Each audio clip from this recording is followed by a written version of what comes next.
Alisa, выключи прихожая. Assalomu alaykum do'stlar. Bugun sizlarga navbatdagi realizovniy proyektimiz Istanbul City'da joylashgan 70 kvadratli xonadonimizni to'liq video obzor qilib beramiz. Agar videoni oxirigacha ko'rsangiz, narxlarni ham to'liq detalli ko'rsatib o'tamiz. Shu joyga bitta obunani va laykni bosib qo'ying. Biz esa boshladik.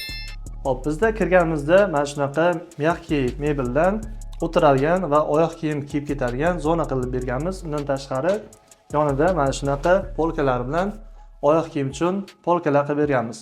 Kirganimizda o'ng tomonimizda odamlar endi uy egalari o'zlariga qarab chiqib ketish uchun mana shunaqa panoramniy oyna ham qo'yib berganmiz. Patologimizga bitta ahamiyat beramiz. Patologimiz mana shunaqa osmon effektini berib turadigan softboxdan foydalanganmiz. Va kirganimizda mehmonlar uchun mana shu joyda общий sanuzel ishlab ketganmiz. Alisa, включи sanuzel.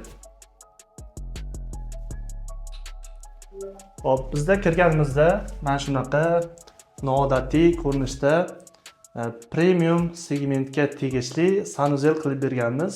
Ko'rishingiz mumkin, kirganda o'ng tomonimizda rakvina, bu tomonda o'zini unitazi va dushovoyni qilib berganmiz. Bu ergonomik uchun juda ham qulay. Kirganda mehmonlar har doim qo'lni yuvish uchun mana shunaqa zona qilib berganmiz. Undan tashqari unitaz va bu yoqda общий dushovoy kir mashinalar uchun va sushka uchun mana shunaqa zona ajratib ketganmiz. Palatin-sushtel va bitta narsaga ahamiyat berish kerak. Bu proyektimizda hammasi premium segment bo'lgani uchun biz hamma santexnikani Germaniyaning Groy firmasiga tegishli santexnikalardan foydalanganmiz. Eshiklarga ham bitta ahamiyat beramiz. Hammasi mana shunaqa skriti formatda ishlab ketganmiz va buni ustidagi hammasi detallarimiz shipondan foydalanilgan. Hop, bizda keyingi zonamiz общий kuxnyamiz bo'ladi. Alisa, включи свет studio. Hop, bizda bu kuxnya zonamiz. Kuxnya zonamiz ham mana shunaqa noodatiy studiya formati loyihalangan. Bu yerda ko'rishingiz mumkin, oltin uchlikdan foydalanganmiz. Masalan, bu yoqdan bozorlik qilib kelsangiz, birinchi navbatda albatta xolodilnikka joylashingiz kerak bo'ladi. Bu yoqda ham mana shunaqa Bosch firmasiga tegishli xolodilniklarimizdan foydalanganmiz. Va bundan keyingi qismimiz bu yoqda olingan mahsulotni yuvish uchun mana shunaqa zonadan foydalanganmiz va ishchi zona uchun mana shunaqa G-obrazniy zona qoldirganmiz. Va bu yoqda pishirish uchun mana shunaqa ventilyatsiyasi o'zida bo'lgan pechimizni qo'yganmiz. Ko'rishingiz mumkin, oltin uchlik deb mana shu narsani aytadi. Xolodilnik, rakvina va yonida mana shunaqa pechini joylashtirgan. Undan tashqari mana bu yoqda ko'rib turganingizdek Bosch firmasiga tegishli duxovka va mikrovonovkalarni ham qo'yib ketganmiz. Va bitta narsani ahamiyatga olishimiz kerakki, oshxonamizda 3 ta xavfsizlikni yo'lga qo'yganmiz. Ya'ni bu hid bo'yicha. Bilamizki, studiya formati ko'pchilik studiya qilishdan qo'rqadi. Sababi hidni to'liq xonadonga tarqab ketmasligi uchun. Bu yerda biz birinchi o'rinda mana shunaqa o'zida tortib ketadigan pech qo'yganmiz.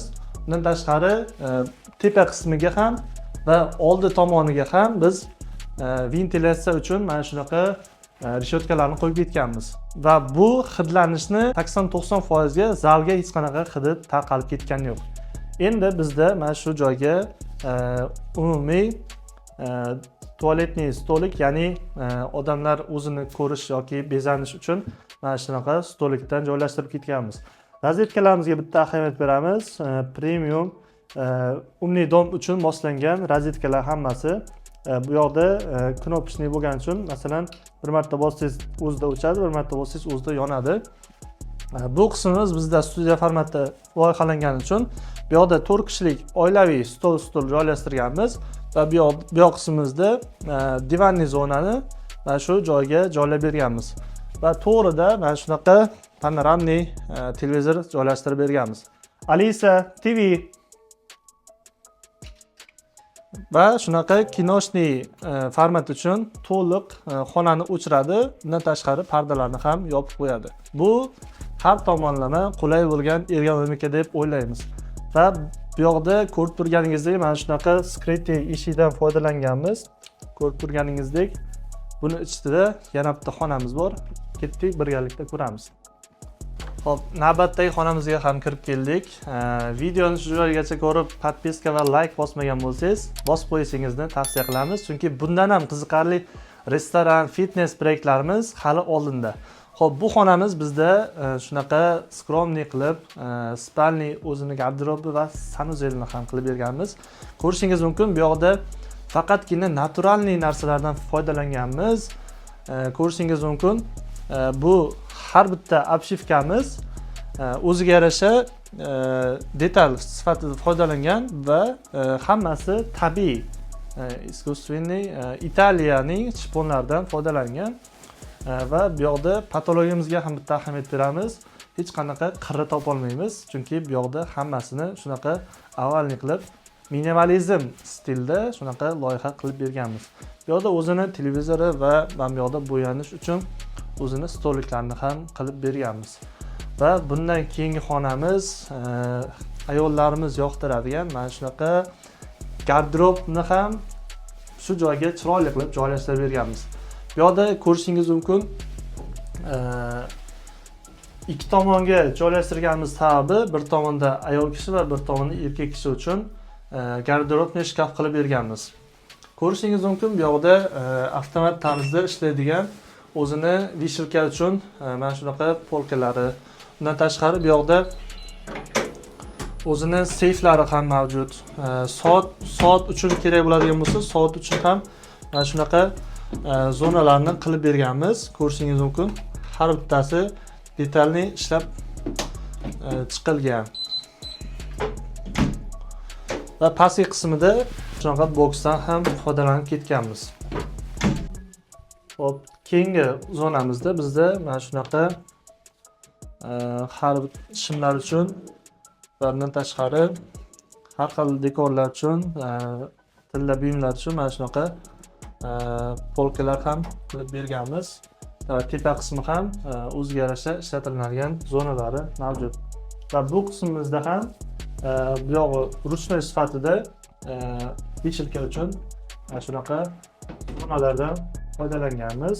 Pastki qismimizda yana shimlar uchun, bu yoqda oyoq kiyimlar uchun va undan tashqari mana shunday Highgold brendiga tegishli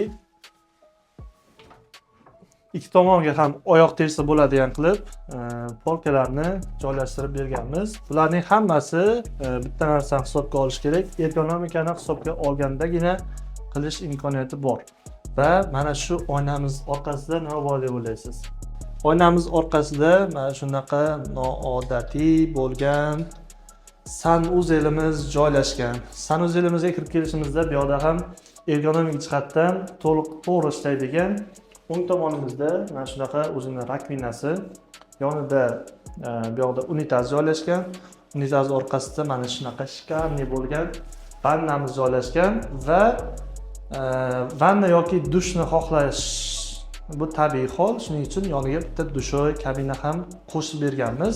O'zini patent sushitellari mavjud va bitta narsani hisobga olish kerakki, bu yoqda ham hamma brendimiz